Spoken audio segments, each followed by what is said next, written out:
we are going to make jellyfish out of spaghetti and hot dogs. Make sure to wash your hands every time you cook.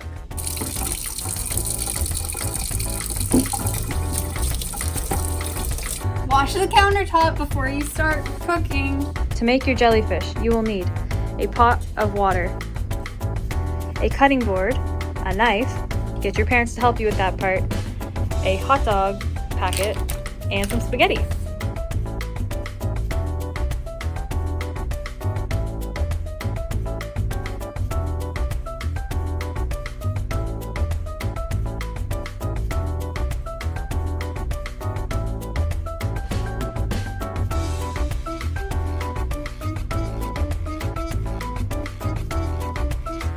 Take your spaghetti noodle and put it all the way through the hot dog piece, about halfway.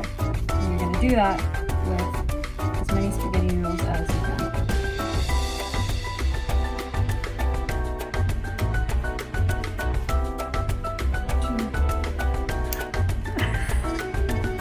I'm so bad at this, but I love it.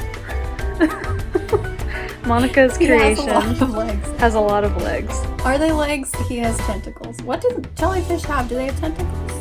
What is their long flowy things called? They're probably called tentacles. I think they're called. Octopuses have tentacles. Yes, there are jellyfish Jellyfishes tentacles. have more. Jellyfish can sting you with theirs, It's true. but these ones are not real jellyfish, so they will not sting you.